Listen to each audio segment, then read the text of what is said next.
Hey there, if you're ready to take your mobile notary and loan signing business to the next level, you're in the right place. Welcome to the Sign and Thrive podcast with Bill Soroka, that's me, and friends. Let's go and get it.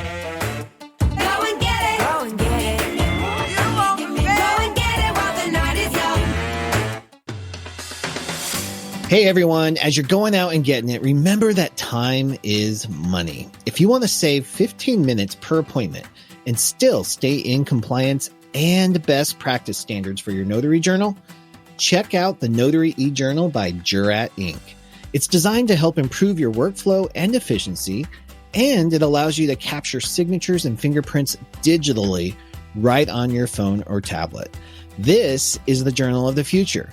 If you're ready to save time, money, and wow your customers, try the Notary eJournal for just $1 at notarycoach.com/eJournal. Hey, welcome back to the Sign and Thrive podcast for notaries. I'm here with our guest today, Janae Blatch from Florida. Hey, Janae. How you doing, Bill? I'm doing so good. Thank you so much for joining me here. I've always loved your energy from across the country, and I'm excited to share your story. I find it so inspirational, and I love the vision you have for your own business.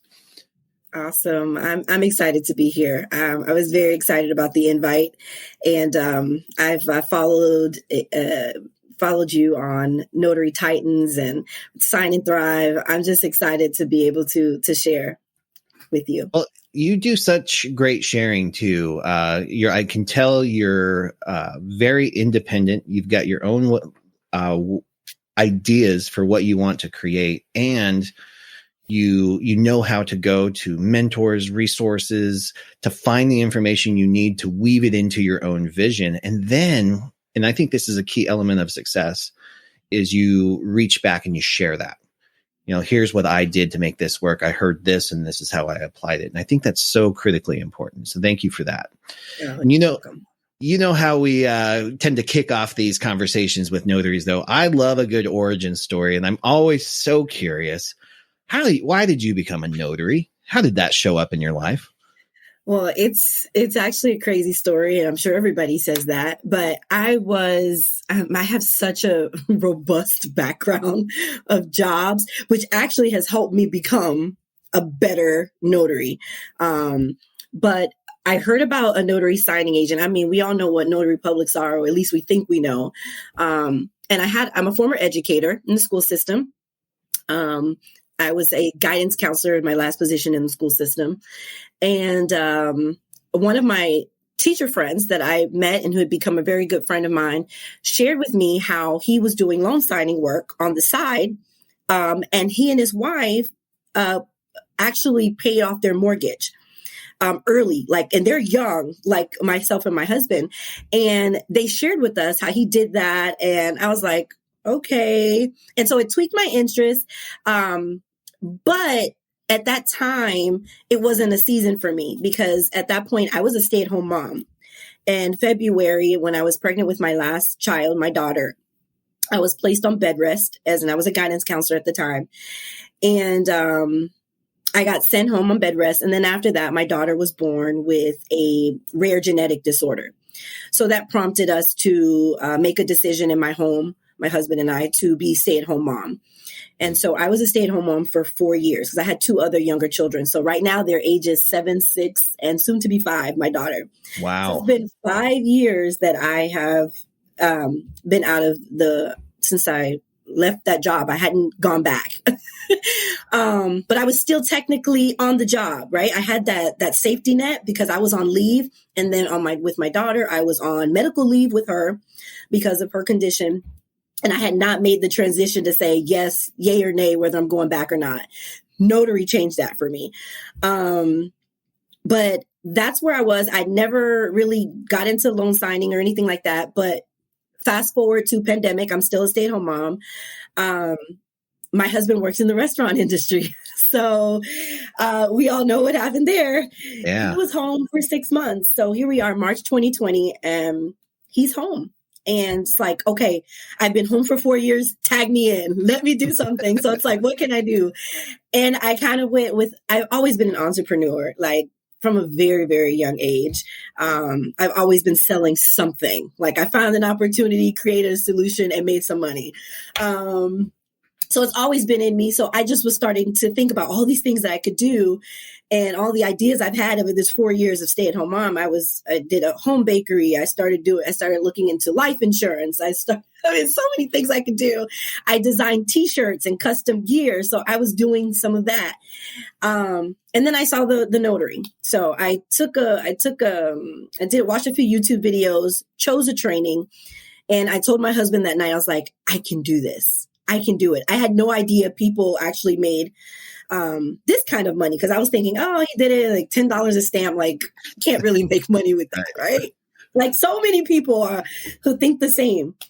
But we made the decision to go in and build. One of the biggest mistakes I say I did on my journey is I dragged my feet on it.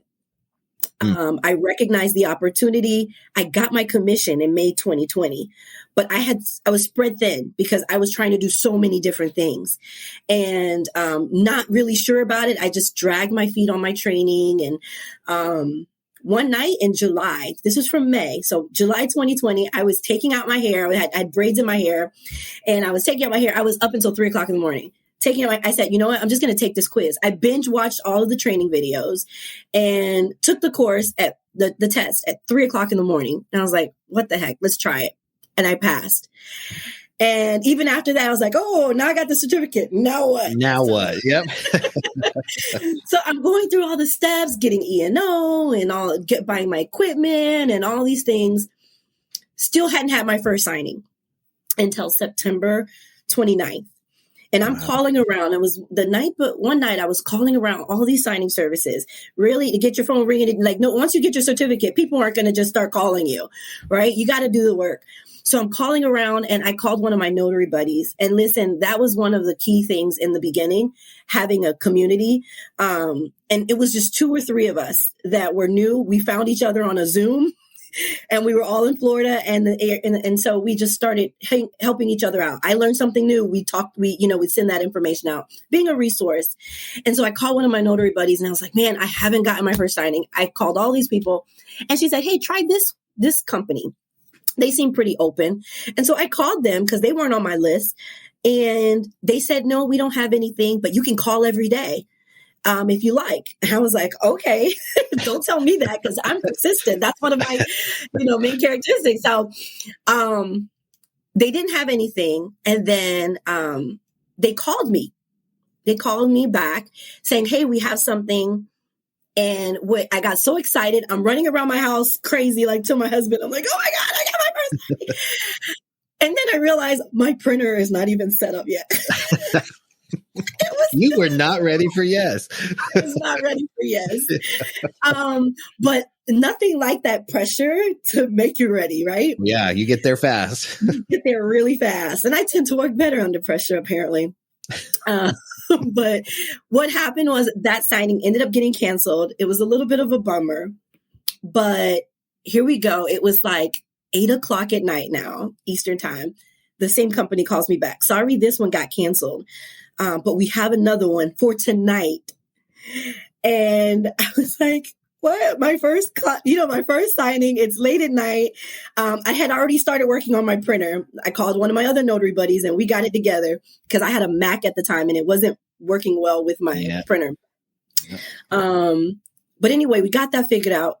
But I took the signing, but oh my God was on my side because that signing, whatever happened, the guy wasn't ready to sign that night. I spoke with him. He was like, can we please push this to tomorrow morning? I was like, for you, of course. I was so happy. I was so happy that it got pushed to the next day. And I studied all night. I literally read every page of that loan package. And labeled, and I labeled everything. I had tabs everywhere.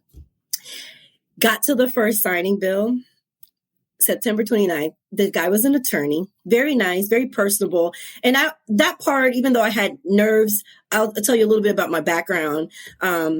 with counseling. I was a teacher, a guidance counselor, so all mental health. So it helps me, and I have such a wide variety of jobs I've done. It helps me interact with all different types of people. Oh yeah, you can handle anything. I love it when teachers come in to be one of my team members, because you guys have seen some things. So that part, we, coming in, setting the tone, having great conversation, building a rapport. I believe in building rapport even with my students. Even before I can teach them anything, I need a rapport. So even in this short period of time, my first thing is build a rapport with the client right away. And that happens over the phone. But I did that. I'm sitting down to the closing. I got my tabs. I got my paper out, my ready and everything. He's ready to sign. I have his ID, the journals filled in. I get a call from the lender, and he says, "Are you at the table?" I said, "Yes, sir." And with a smile on my face, he was like, "I need you to be very discreet." Oh.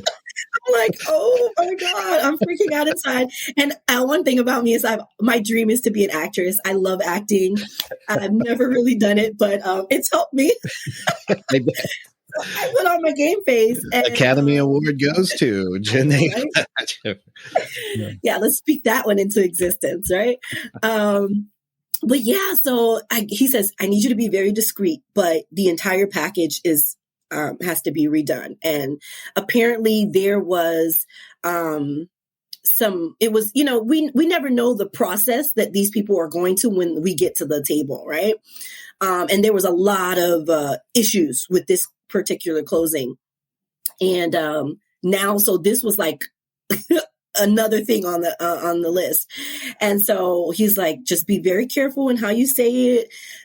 But you have to let him know that we have to reschedule, that the whole package is incorrect." And I have all my tabs. I've read this package. I'm like, this package, I know. I don't know another package. You're arguing with him. Nope, we're doing this. This is the one. So I was very discreet, and, I was able to communicate with him, even through their frustration. And I think that's part of one of the things that's helping my business is even being able to deal with difficult clients. He wasn't difficult. But I find that over my experience, some of my most challenging clients have been attorneys. Yeah.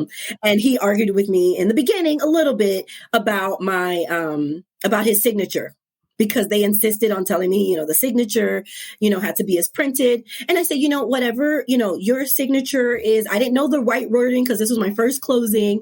But, the directions say, they're recommending that you sign as printed. He's like, "Well, this is my legal signature." And anyway, so I learned something very, good in that first meeting. Yeah. Either way, I was able to establish great rapport with him. Dogs are important. Dogs are like their children.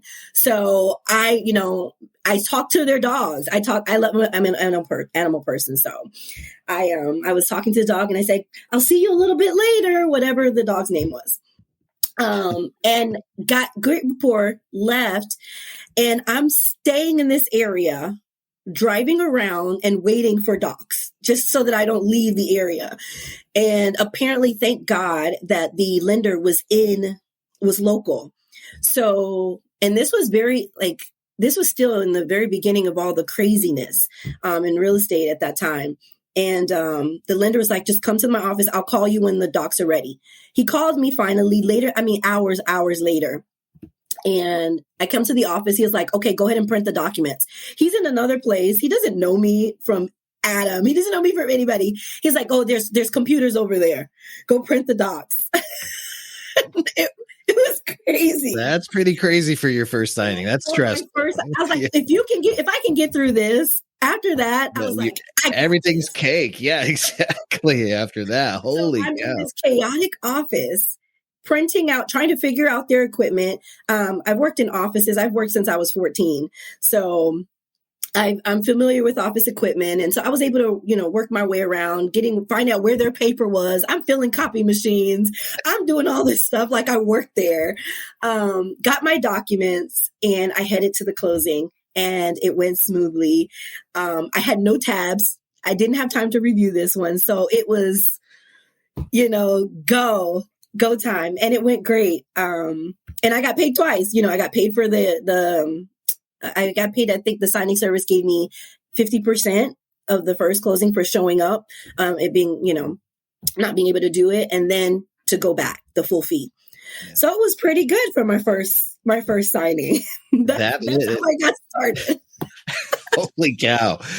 And you kept going, obviously, which is awesome. But you dropped a lot of valuable information in that story too. And I think what really jumped out to me is the importance of adaptability. And I think that even goes deeper into character traits of success. I think it's so many of us, when we come into this business, we focus on the paperwork, right? The rules, how to do this, which is super important, incredibly important. You got to know what a notary public does and the impact that this has.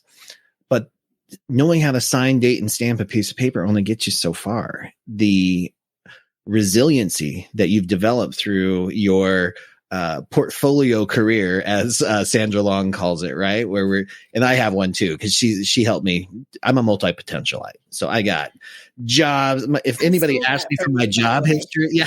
Oh, did you? The multi-potentialite. I read that in your bio, I was like, that is me. Yes. Yeah. Yes. Yeah. Anytime anybody asks me for my work history, I'm like, oh my gosh, you have a couple weeks, because it's going to be a long list, but what we learn and who we become along the way helps us become, I think, better entrepreneurs in here, because nothing goes according to plan, right? If we expect everything to go according to plan, you're going to be severely disappointed in this business. And I think, do you find that, they often categorize people into black and white thinking, right? Do you think like it's either this way or this way? It's just, right, left, there's no in between. I live in the gray in between. Do you find that you do as well? I think that frustrates my husband and inspires at the same time. I'm of the persuasion, if there's a will, there's a way. And that's how persistent I've been. So I really don't take no for an answer a lot of times. It's okay. If this is something I really want to do, how can I make it happen? Sometimes that's gotten me in trouble on some things you just got to let go. Right. But I don't see it as black and white. Okay. This is what it is. What can I do to make it work for me?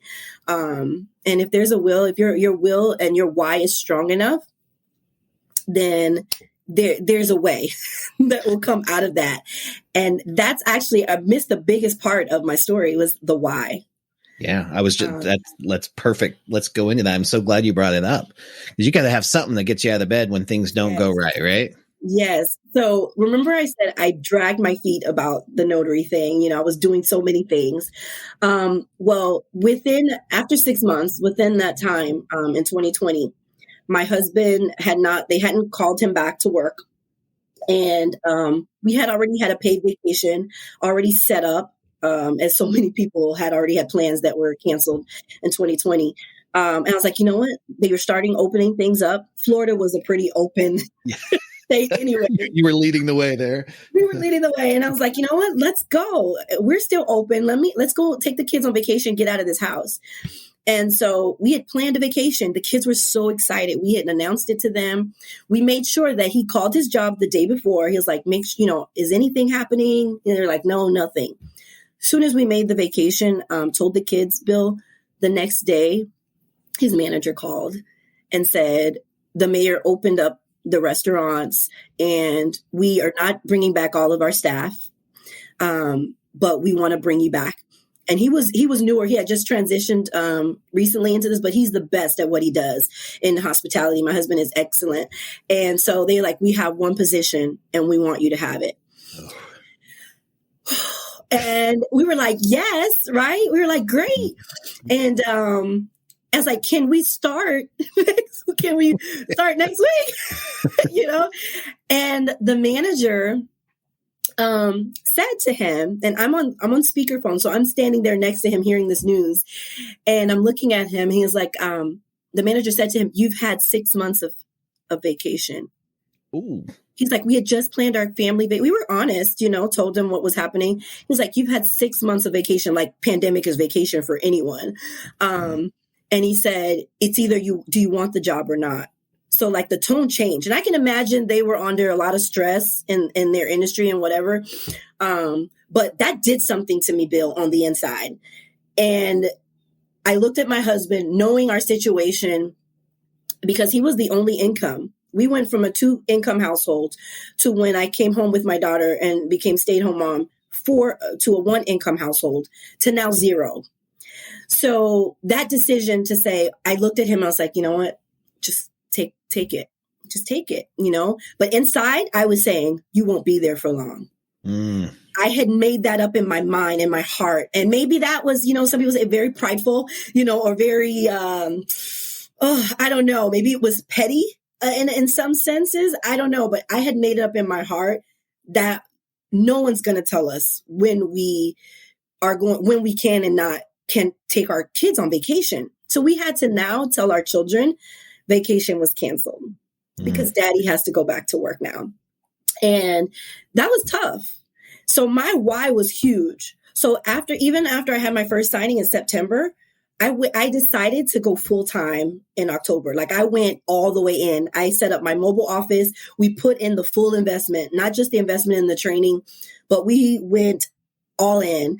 And I made back the cost of my training in my first week full time. Wow. And it was just full steam ahead after that. I love that. So you wanted to give your husband the option to work or not. Yeah, we enjoyed the flexibility. I mean, the pandemic was actually a blessing for us in the sense that, we didn't have the income we expected. However, we realized the family time that we had, the freedom we had. And like I said, as Florida was not as closed up, we were able to take the kids on field trips as we homeschool. We were educating them outside of the home and doing a lot of different things together. And we wanted more of that. So we really wanted to be home. Either if we were working our own business, we had the flexibility. And so even though I was home for 4 years with the kids homeschooling, we swapped roles. So not even being traditional, talk about not the black or white. Now hubby was home and we got looked at. I mean, so many people had comments and still to this day, we kind of deal with that, but he's home, teaching the children and I'm out in the field and we're working this business and we can flip flop at any time because he's also a notary. He got his commission as well. So it's a family business. It's a family. Even the kids, they get in on it too. I love it. Well, that was going to be my next question for you is, did it work out? So how long did it take for him to leave his job? 5 months. 5 months. 5 months. So really my agreement with him was if I can make more, equal or more than what I made as a guidance counselor when I was working. And I was working, I have my bachelor's degree, I had a master's degree. So I had a master's degree level salary for a guidance counselor position. And I said, if I can make that, would you come off the job? And that was our agreement because we had learned to live on little. We learned we recognized what was more important to us, which was our family and bringing up our children in this stage and season of our lives. So we took the sacrifice of just having one income and we learned to live on that. And we were content, Mm-hmm. And so that was the agreement. I made that 3 months into the business. By December 2020, and it blew my mind. I made more than what I was making with a master's degree. And I'm still paying off student loans. If I would have known about this business before, maybe it was a reason I didn't know. Maybe I would have never gotten my degrees. But I don't think I wouldn't have had student loans if I would have known about this business sooner. I used to say that all the time as well. I'm like, man, I would be a billionaire right now if I would have known the opportunity that existed in this business. Yeah, I love that. Well, I want to go back a little bit too, because I'm sure people listening, because you want to know what you meant when you said go all in and made the investment, not just training. What else did you do to set yourself up for immediate success? So I went ahead and I upgraded my E&O insurance. I started off with the bare minimum that, because I didn't know. Right. But as I got more in depth in the community, I got engaged in the notary community. One of my notary buddies introduced me to TNT, and that mind blown, just, learned so much more concerning the notary side. My training was more loan signing. But what I've learned more than anything is that you got to be a good notary first. And understand your notary laws for your state. And that's why this is my focus now, is being state specific and understanding notary law. But I upgraded my E&O. I bought my equipment. I have backup equipment. I have like 3 printers. I got my mobile scanner, got the whole setup in my car because I realized, it takes time having to come back home, and that mobile office was a game changer for me. Game changer. In what way? Where I did not have to travel back home. I can take a signing on the go. I could be in one part of town and then somebody called me and it's like, yep, I can print on my way there. And then later on, I realized it would be even better if I had Wi-Fi in my car. So I later on realized that, and I got Wi-Fi so that my printer is connected to my Wi-Fi. So if I can pull over and pull up my docs on my phone and press print. So I'm back driving and my docs are printing in the back seat. So that's pretty amazing. Yeah. When I tell you I'm very persistent, and if I'm ready to make something happen, I usually do. So that's what happened. I love that. And thank you for sharing that too. And I know people are curious. So I'm going to ask you a question, just ballpark wise, for the investment in a mobile office. What would people be looking at dollar wise? Ooh, I think we put up between the inverter, because we did the inverter and the external battery setup. I think maybe it was like $500-$600 total. I have to go back and check the numbers. And then the other thing is, when I invested, because I've actually sent those links out to other people who wanted it later, the prices went up. Oh, yeah. The prices went up. So don't quote me on those prices. From the time that I bought my printer and everything, it was the right timing, because right after that, with everybody working from home, printers were becoming very scarce, and the prices went up. So it was like a $500-$600 for the actual setup. But I know I put in like maybe close to $1,000 to $1,200 just getting everything. Like, I was like, whatever somebody told me they used, I bought it just to have it so that I'd be prepared. I may be a little over prepared, but I'd rather that than to be under prepared. Absolutely. I'm the same way. And I love that you have backups for your backups for your backups. I roll the same way because peace of mind is my priority. I don't want to be stranded without a way to take care of people. I don't want to disappoint my customers. The other question I had left, guys, you can edit that part out. Thanks. You mentioned just a moment ago that you are really focusing on Florida specific rules. And that this is another thing that another reason I wanted to bring you on the show today is this is one of the areas I know is severely lacking in our community is the state-specific training that teaches you to be a good notary for your state.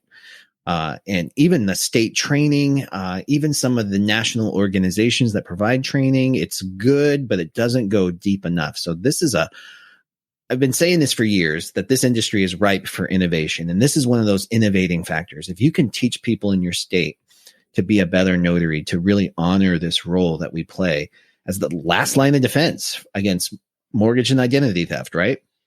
Then you have a very valuable gift for notaries in Florida. So what are you doing with that? What's your vision for helping notaries?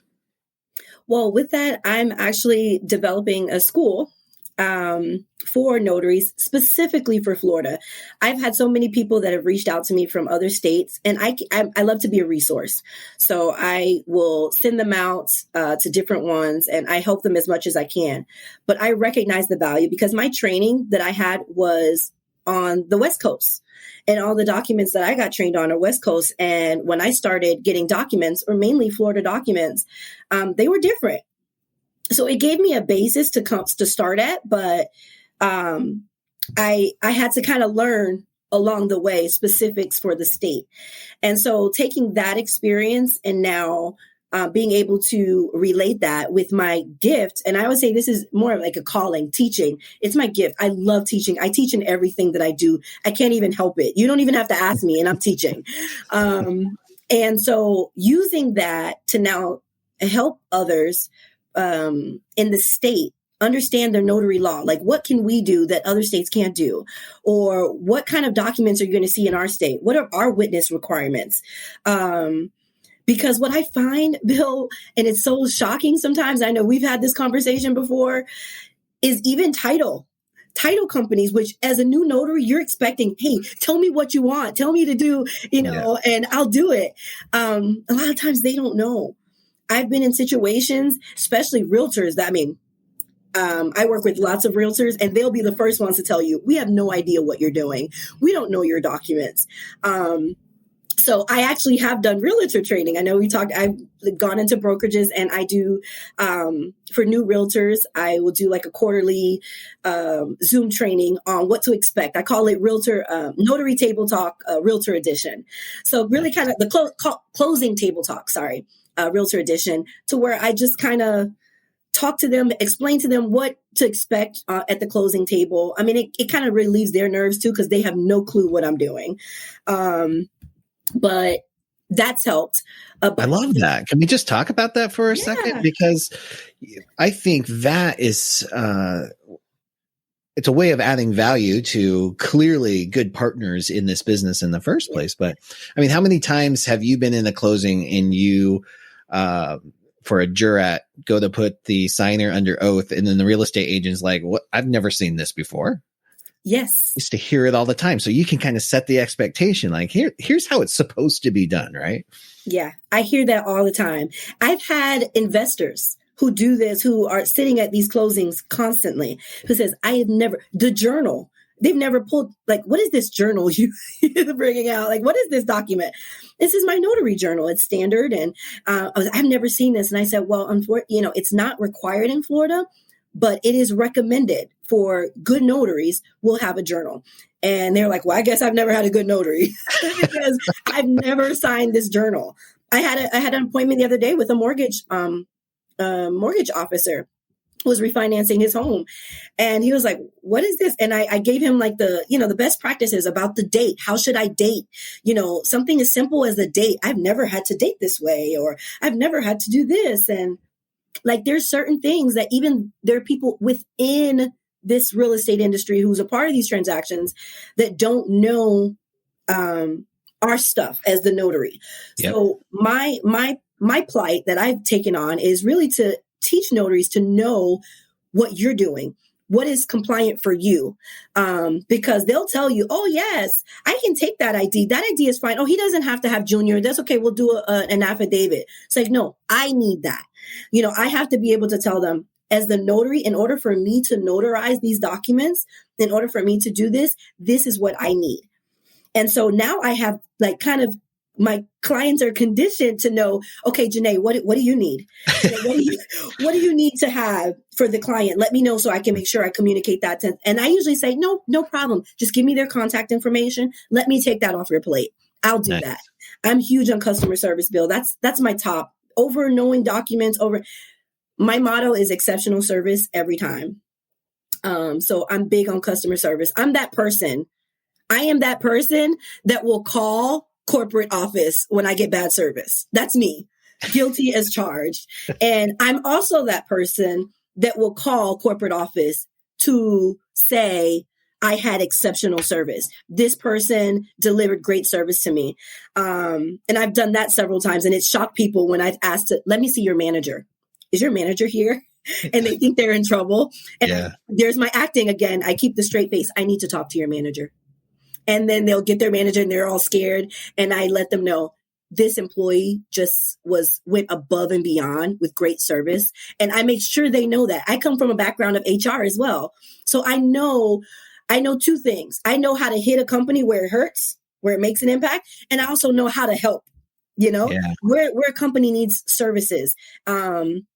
and where they need know where their quality employees are. So I provide both. So I take that same mindset in my own business. Every one of my clients are VIP. You never know who you're in front of. That is so true. You never know who you're going to meet at these appointments. How has delivering this level of exceptional service helped you in your business, do you think? Oh my gosh, referrals. I have investors that only request me. I have realtors, and I've been able to get into the door. There's been some title companies that, they give you the stop, no, we only use this service, or we have our own notaries.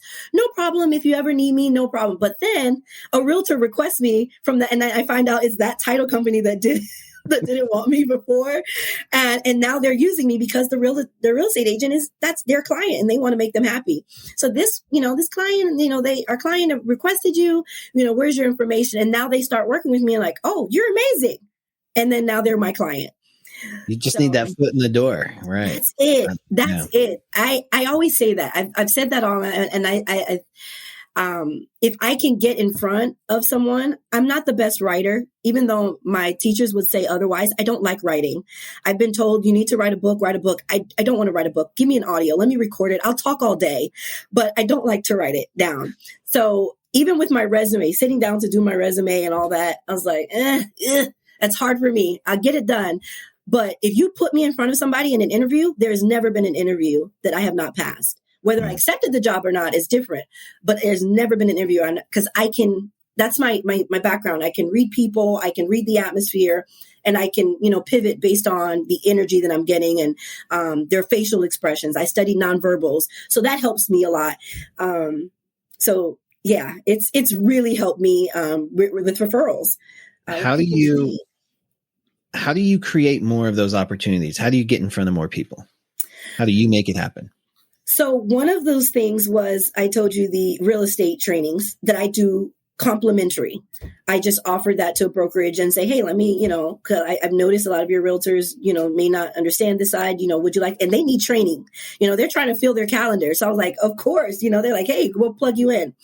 So that's one way I've gotten in front of people. Also, making sure I let people know what they're able to do, that you are able to request me. Loan officers, real estate agents, those at the table often have no clue that, because they don't choose notaries, right? The title does that. But they don't know that I can be a part of your team. And that's how I present it. I can be one of your team members. Like when you're ready for a closing, if you like my services here today, and usually that's what prompts it, like, oh, they once they make a comment, I go right in. They make a comment about my services. I can do this for all your clients. I can be on your team. And really, and I can say it's worked out for me with referrals, my service. But one thing that we know, and you teach this all the time, Bill, is there's fortune is in the follow-up. Absolutely. So I really have to get better with my follow-up, because delivering the service is great. But if I take all that I know to do with follow-up, I would be a millionaire already just from this business. If I, actually followed up the steps that I know to do when it comes to making sure that you're consistent, using my CRM, staying in contact with all of those people. My network is huge. As I told you, like I've had a plethora of jobs and have gained so many colleagues and friends and people that I know. And my network is huge, but really reaching out to them and connecting with that network it's leaving money on the table when you don't. It is. I'm so glad that you even brought this up, because, I think about in my own business, the regrets I've had. And, in this business, it can be cyclical. And anytime the phone slows down or stops ringing, you start, oh my gosh, I should have done this. I should have done that. But not staying in touch with people is the biggest regret I've ever had. And I like to learn lessons the hard way too. Like I'm just like, oh, okay, 26 business failures. Oh, now I get it. Now I got to do this. Right. But, when we bring as much passion as you clearly do, to your business and you love what you do, you're connected to your why, you know that the signers or the public in your community, they need you as the notary, because not only are you going to answer the phone, but you're going to deliver true, accurate legal service. I mean, it's your responsibility to be their notary, right? And then we get there and we form these great relationships. And if we don't follow up, it's like there's that, all that energy is just sitting there. Like, I mean, there's times when you connect with people at the closing table and you're destined to be besties, right? There's just something you've got that magic going. And then a couple weeks slide by and a couple weeks slide by, a couple months, and then that energy just kind of dissipates. And that's one of the biggest lessons I learned, is that you've got to find a way to bottle that up. And just an occasional text message or an email checking in, a handwritten note, all of those little things keep that energy alive a little bit. So I love that it's even on your radar to do that, because that's the game changer. And I would even go a little bit further, and this is for everybody listening too, that I bet you already know the exact person that you need to make your business whatever you want it to be. If you wanted a signing company, if you wanted a national apostille company, if you wanted a lending, whatever it is, you probably know exactly who you need to know. Or if you don't, that person in your network knows the person you need. Oh yeah, absolutely. I love connecting with people. And so I do that best. If I could network all day, I would do that. And that's something I'm also looking into doing here, because the network was such an important part, critical part of my building my business as a notary. Really want to starting reaching out to more notaries in the area to network. And it's twofold, right? Because in this business, I was able to obtain clients, and I went direct very quickly. Within my first month, I had my first direct, my first month going full time. And as it got busy, I realized I can't be everywhere. So I depended on my small network, right? People that I knew and trusted had been trained. And I would, feed signings to them. And so I use your term, Bill, boutique, right? Boutique signing service. And just for my overflow, and I have no real desire. I thought maybe a signing service, but that is just so much stress for me right now. Like, that is not my thing. I'm like, let me stick with what I know is training, because that just, I do it a lot when I'm on vacation. I have to give out my signings, and I'm a nervous wreck. I'm a little bit of a control freak, just a little tad. But that's difficult. But I was able to send out to Notary. So I want to know that if I'm going to send you business, because I want to help others, right? I need to know that you know what you're doing, because it takes a lot of work for me to build a client and to build these relationships, for you to come in and mess up. And it's not mistakes, it's how you make a mistake. And if I would tell a new notary anything else, Bill, is even if you make a mistake, don't be afraid to go out there. And I know this is a little bit of a segue, but don't be afraid to get started, because you're going to learn through your experience, and don't be afraid to make mistakes. Some of my biggest mistakes have turned into some of my biggest clients. Yeah. Like, you wouldn't believe, even as experienced, I made a big mistake the other day. Well, maybe a month ago. And I was like, oh my God, I was freaking out. And it ended up in more clients. It ended up with more signings. When I talk, it's how you reach out, how you respond to the mistake. They didn't have to worry about anything, because I was the one on the phone with FedEx. I was on the phone tracking everything down. I'm keeping them in communication. I'm fixing the problem. I'm being the solution. And at the end of it, they're like, wait, no, can we send you more closings? I got 4 more closings from them that week, thinking that I would never get business anymore from them. They're requesting me now. And so it's how you make the mistake, what you learn from it, and how you provide the solution. Absolutely. You got to take 100% responsibility. My policy has always been drop everything and fix it. Yeah. And make it right. But what I found too, and I love that you're sharing this, is that we think that our clients just want this easy relationship where there's no friction or anything. But really, when things go wrong, that's how you see what people are made of. Yeah. You see what their character is all about. Then you get to dial into their integrity, and it's a very vulnerable experience. But vulnerability is necessary in relationships. So when people see that and they see you drop everything and take that on and own the mistake and not blame somebody else or throw anybody under the bus, the buck stops here. When you own that, it changes the dynamic of the relationship. And I used to think that there was this like red phone on escrow officers' desks. So if I made a mistake, they'd all be calling each other and like, oh my God, don't use this guy. He forgot to stamp the deed of trust. Who does that? It's not like that at all. Not like that at all. If you own your mistakes, they respect you on a different level. It's almost counterintuitive, but it's true. Yeah. And I really try to stick to my level of service at all accounts.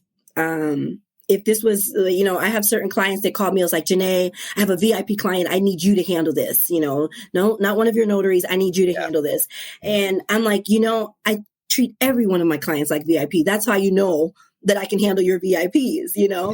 And so I find that, I too had that same kind of mindset that if I messed up with one signing service and I've had times where I was thrown under the bus incorrectly, or I've been told, the situation where it looked bad on me, but it wasn't the situation, but I don't want to throw anybody else under the bus. So it's like I take the hit. And then I'm wondering, they're going to tell all of the signing services and I'm never going to get work.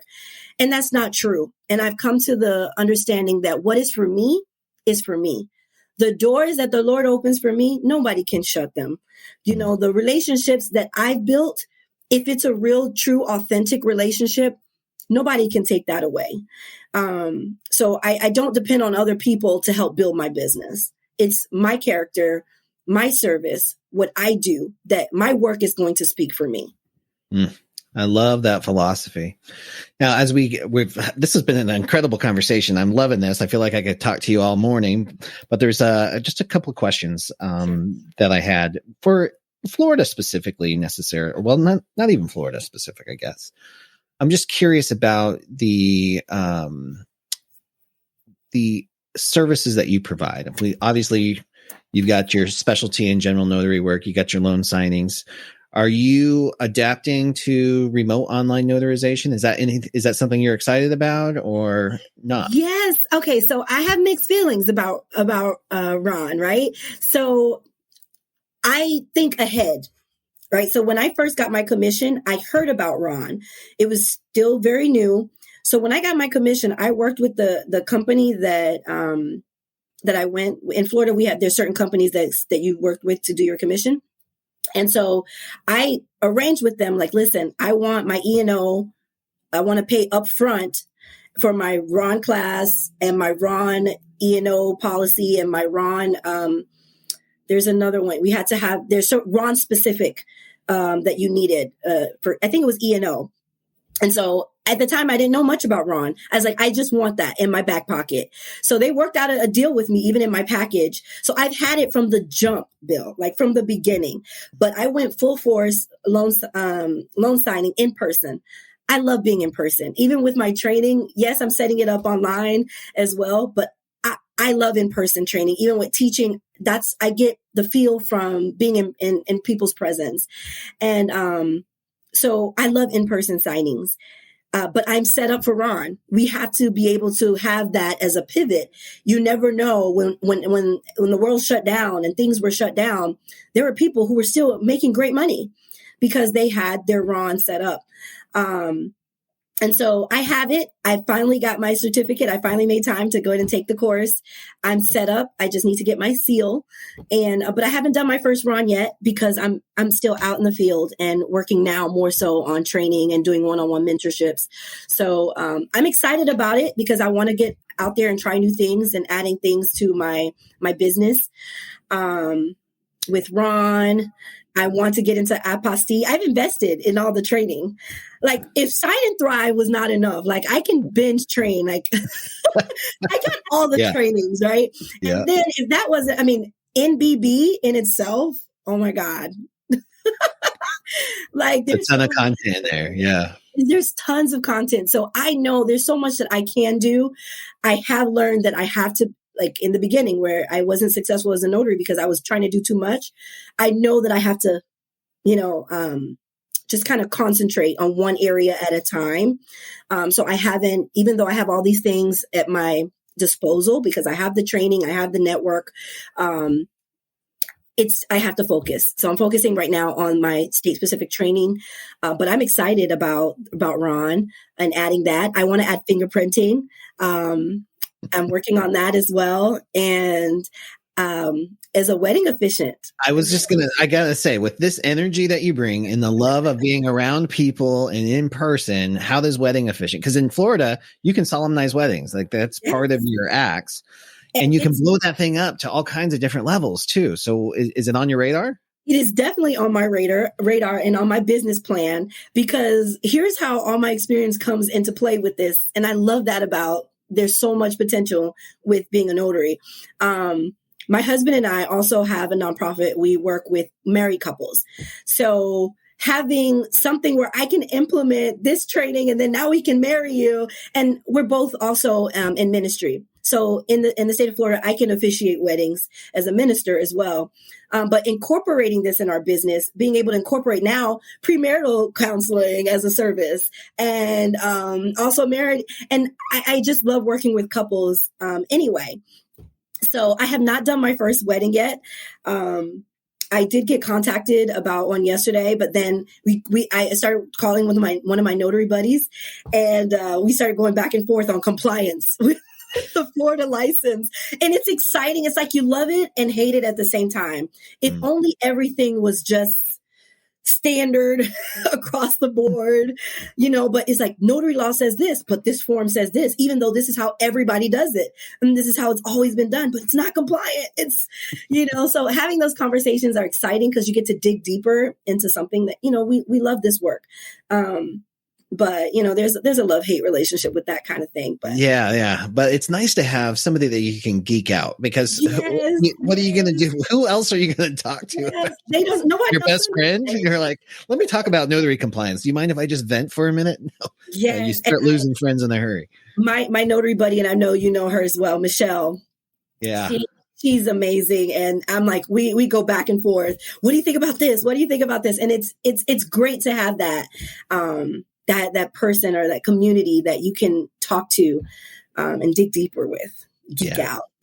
It sure is. Janae, this has been so great. And I love that you're building a community. And then again, just being a guest on this podcast, bringing more value to our notary community. Thank you so much for being here. And I encourage anybody that would like to get in Janae's orbit, checking out her training, visit the links in the show notes down below. And, Janae, thank you so much for being here. Truly appreciate it.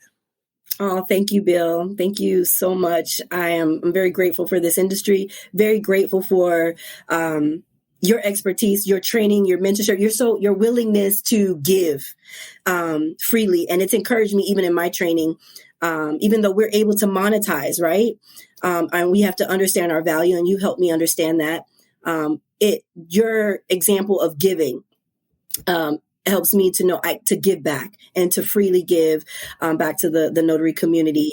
And it's just such a blessing, and I can be a blessing to others. And I honestly say I have not done this on my own. It's been my network, and I give all glory to God for the opportunity to be able to do this and who have directed my path to be able to all the jobs that I've had that have made me successful in this industry. It's been such a blessing, and now I can bless others. So thank you so much for having me here on your podcast. And it's been amazing for me. Truly my pleasure. Thanks for being here. All right, everyone. And thanks so much. See, you triggered so much, even more conversation, Janae. I feel like I could just continue this on. Part 2, Bill. Part 2. Part 2 coming soon. All right, everyone. Thank you so much for listening. And Janae, thank you for being here. Thank you so much for listening to this episode of the Sign and Thrive podcast for notaries, brought to you by the Notary e-Journal. Notaries that are diligent about compliance and committed to customer service are loving this journal. Here's what Danielle has to say. Hi, I'm Danielle, a notary signing agent in California, exclusively using Notary e-Journal since August 2020. My favorite features are those that make the process more efficient while remaining diligent about compliance. Scanning the information off the signer's ID ensures accuracy. Commonly notarized documents are preloaded and searchable, which speeds along the process and allows me to focus on compliance and service without sacrificing record keeping. The Notary e-Journal has enhanced my productivity and allowed me to provide better service. Did you catch that? Commonly used document titles are preloaded and searchable. It's another awesome feature that helps notaries be more efficient at the signing table, especially when you're handling mortgage loan or estate planning packages. Check out some of those preloaded documents in the Notary e-Journal for yourself. Try it for just $1 at notarycoach.com/e-journal.